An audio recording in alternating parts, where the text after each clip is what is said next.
பொதுமக்களுக்கு இன்னும் எத்தனையோ பிரச்சனைகள் இருக்கிறது, எவ்வளோ விஷயங்கள் வந்து சரியாக வேண்டிய தேவை இருக்கிறது. அதெல்லாம் வந்து ஒரு தகவல் தொடர்பு அமைச்சராக இருக்கிறவர் தகவலை சொல்லி, உதாரணத்துக்கு நெட்வொர்க் பிரச்சனையை வந்து இல்லாமல் வந்து ஆக்குகின்றோம், அல்லது செல்போன் கட்டணங்களை வந்து குறைக்கின்றோம், மின் கட்டணத்தை வந்து நாங்கள் குறைக்கின்றோம். இப்படி மக்களுக்கு இருக்கின்ற அந்த பிரச்சனையை வந்து கருத்தில் வைத்து அவங்களுக்கு ஏதாவது வந்து தகவலை சொல்லணும்ல, அது இல்லாம எத்தனையோ தேவைகள் இருக்கிறது, அதெல்லாம் பத்தி பேசாம நான் வந்து கார்ல போகும்போது ஏசி பயன்படுத்துறதுல அதனால என்னப்பா, நீங்க எல்லாருமே சட்டப்பையில வெங்காயத்தை வச்சுக்கோங்க. செய்தியும் சிந்தனையும் என்கின்ற இந்த நிகழ்ச்சியில பல்வேறு செய்திகளை நாம் பார்த்து வருகின்றோம்.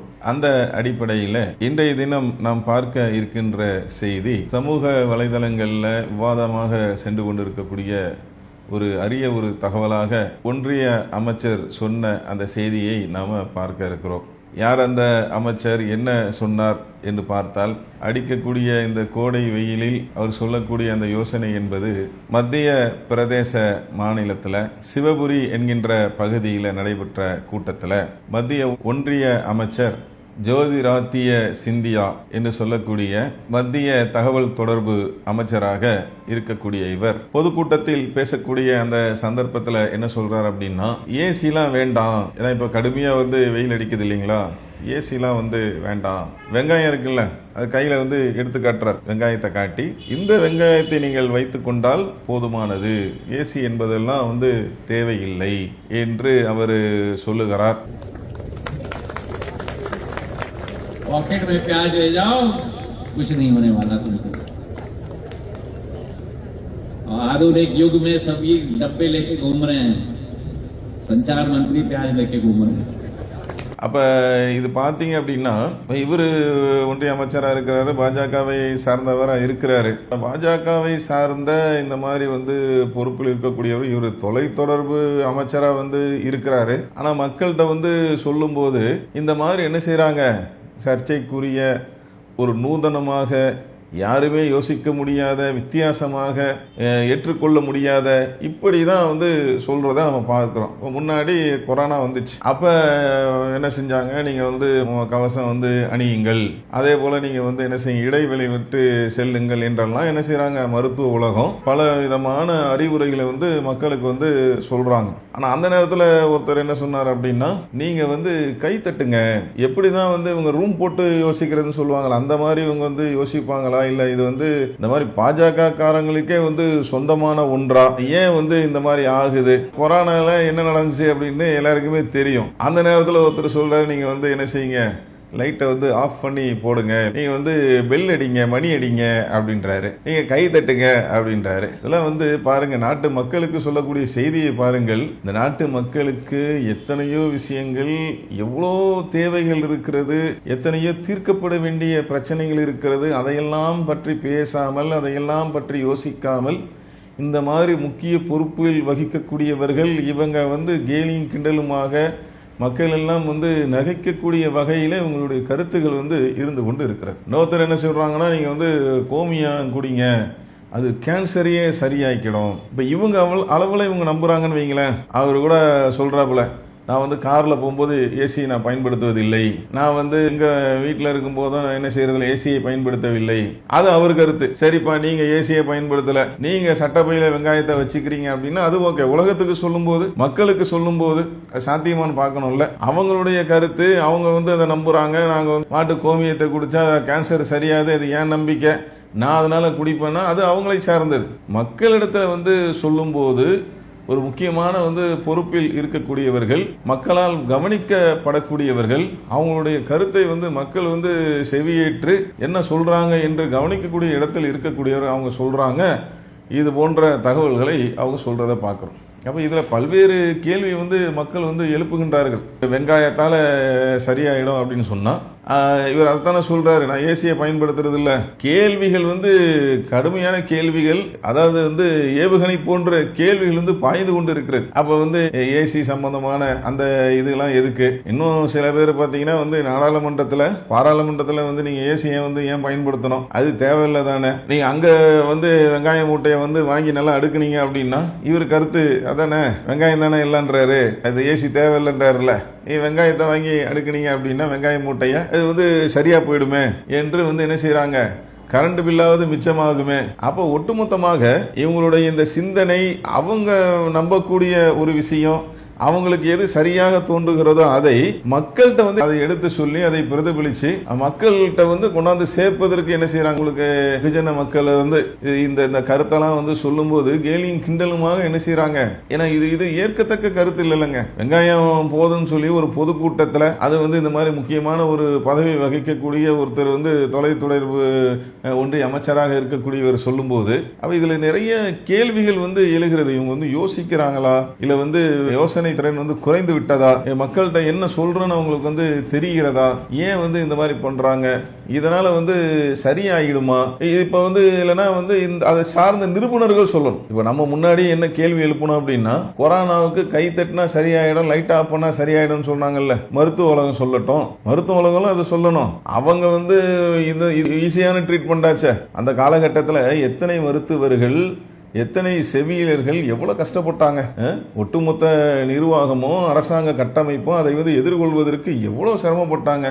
இது ஈஸியான வழியாச்சுங்க. கை தட்டினா கொரோனா போயிடுதா, லைட் ஆஃப் பண்ணா கொரோனா சரியாயிடுதா, ஈஸியான வழியாச்சா. இந்த ரூட்டை எல்லாரும் அழகா ஃபாலோ பண்ணுவாங்க, ஏன் அவ்வளவு ரிஸ்க் எடுக்கணும்.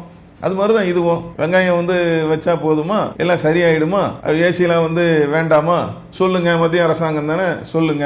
அப்போ ஏசி தயாரிக்கிற அந்த கம்பெனிலாம் இருக்கிறாங்கல்ல, அவங்களுக்கு சொல்லுங்க, இப்போ ஏசியெல்லாம் இனி என்ன செய்யாதீங்க, நீங்க உற்பத்தி செய்ய வேண்டாம் சொல்லுங்க. அதே மாதிரி வந்து வெங்காயத்தை என்ன செய்யுங்க, விலை குறைச்சி கொடுங்க மக்களுக்கு. இவங்க கருத்து பிரகாரம் சொல்றேன். எல்லாரும் வந்து நீங்க வந்து என்ன செய்யுங்க, வெங்காயத்தை வந்து வச்சுக்கங்க அப்படின்னு சொல்லி சொல்லுங்க. அதாவது சாத்தியமற்ற ஒரு தகவலை வந்து என்ன செய்யறாங்க இவர்கள் சொல்லி மக்கள் மன்றத்தில் அந்த செய்தியை வந்து கடத்துவதற்கு இவங்க பாக்குறாங்க. ஒருவேளை இல்லைன்னா இப்படியான்னு தெரியல. அதாவது இந்த மாதிரி ஆளுங்களாம் இப்படிதானே பொதுவாக அரசியல்வாதிங்க ஒரு டைப்பா இருப்பாங்க. வித்தியாசமான கருத்தை இவங்க வந்து சொன்னாங்கன்னு சொல்லி எதுவா இருந்தாலும் அவங்க வந்து என்னன்னா அதுல வந்து அவங்க புகழப்படணும். ஒரு அந்த மாதிரி இவங்க யோசிக்கிறாங்களான்னு தெரியல. எல்லாரும் யோசிப்பது போன்று, எல்லாரும் நினைப்பது போன்று எது சரியோ அதை சொல்வதற்கு இல்லாமல் விதிவிலக்காக இப்படி நம்ம வித்தியாசமா பேசணும். மக்கள் என்ன வந்து விமர்சனம் பண்ணாலும், எப்படி வந்து கமாண்ட் போட்டாலும் அதை பத்தி எல்லாம் வந்து நம்ம கவலைப்படக்கூடாது முடிவெடுத்துட்டு வராங்களான்னு தெரியல. நம்ம இப்படி வித்தியாசமா சொல்லி அதுல வந்து என்ன செய்யணும், வித்தியாசமான கருத்துக்கு இவர் சொந்தக்காரர், எவ்வளவு அழகா வந்து வித்தியாசமா பேசுறாரு. இப்படி ஒருவேளை ட்ரை பண்றாங்களா தெரியல. அப்படி ட்ரை பண்ணாலும் இது ஃபெயிலியர் தான். ஏன் மக்கள்லாம் அப்படியே சொல்றாங்க. பாத்தீங்க அப்படின்னா வேலையை செய்யாதா இவங்களுக்கு, இப்படிதான் வந்து இருப்பாங்களா, எல்லாரும் என்ன மொத்தமா ஒரே இடத்துல வந்து இருக்கிறாங்களா, யோசிக்கிற தன்மையை வந்து இருக்காதா என்று வந்து பல்வேறு கேள்விகள் வந்து எழுகிறது. அப்ப நம்ம சொல்வது அதுதான், பேசும்போது கவனமா பேசுங்க, எது சாத்தியமோ அதை சொல்லுங்க.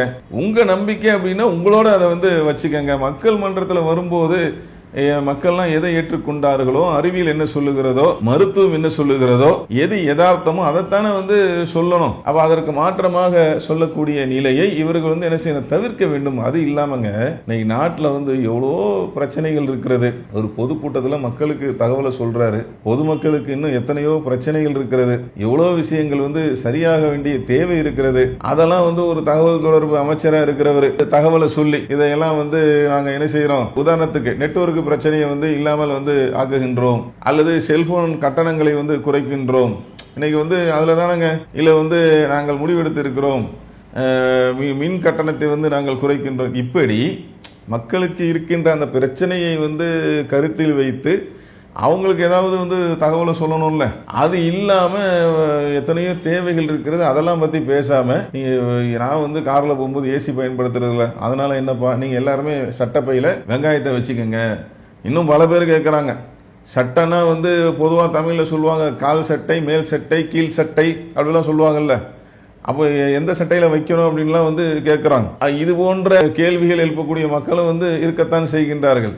அப்ப இவங்க மக்களை சந்திக்கக்கூடிய அந்த சந்தர்ப்பத்தில் இந்த மாதிரி பொதுக்கூட்டங்களில் தெளிவாக வந்து என்ன செய்யணும், பேச வேண்டும்.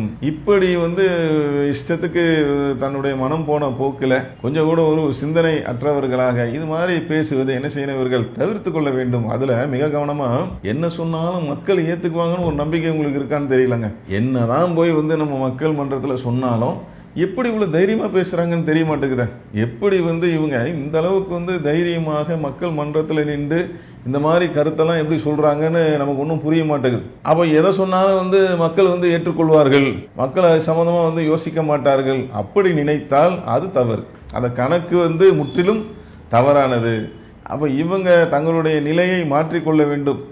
எது பொதுமக்களுக்கு தேவையானதாக இருக்கிறதோ, அவர்களுடைய பிரச்சனையாக இருக்கிறதோ, அது சம்பந்தமாக இவர்கள் யோசிக்க வேண்டும். இப்படி தேவையற்ற சிந்தனைகளை இவர்களை சிந்திப்பதை தவிர்த்துவிட்டு தேவையான பொதுமக்களுடைய பிரச்சனைகளை குறித்து சிந்தித்து அதற்கான முடிவுகளை இவங்க என்ன செய்யணும், இந்த மாதிரி மக்களை சந்திக்கக்கூடிய சந்தர்ப்பங்கள்ல இவங்க அவங்களுக்கான அந்த பிரச்சனைக்குரிய அந்த வழிகளை, அந்த முடிவுகளை இவங்க சொல்லணும். அதுதான் பொதுமக்கள் எதிர்பார்க்கின்றார்கள். ஆகவே இவங்க என்ன சொன்னாலும் பொதுமக்கள் நம்பி விடுவார்கள் என்கின்ற அந்த மனப்பான்மையில் இது போன்ற கருத்துக்களை சொல்ல வேண்டாம். இது முற்றிலும் ஒரு நகைப்புக்கு உண்டான ஒரு தகவலாகத்தான் இருக்கின்றது. அதே போன்று இவர்கள் எதை சொன்னாலும் பொதுமக்களாக இருக்கக்கூடிய நாம இதில் மிகுந்த கவனத்தோடு, ஏன்னா இப்படித்தானே வராங்க. இன்னும் கொஞ்ச நாள் போச்சு அப்படின்னா, ஏன்னா ஒரு பக்கத்துல இவங்க அறிவியல் சார்ந்து இதெல்லாம் யோசிக்கிறாங்களான்னு தெரியல. இன்னும் கொஞ்ச நாள்ல நாட்டை எங்க கொண்டு போய் விட போறாங்கன்னு தெரியல. இப்படியும் மக்கள் மன்றத்தில் கேள்வி எழுகிறது. அப்ப பொதுமக்களாக இருக்கக்கூடிய நாம விழிப்புணர்வோடு இருக்க வேண்டும் என சொல்லி இந்த நிகழ்ச்சியை நிறைவு செய்கிறோம். அஸ்ஸலாமு அலைக்கும் வரஹ்மத்துல்லாஹி வபரகாத்துஹு. அல்லாஹு அக்பர், அல்லாஹ்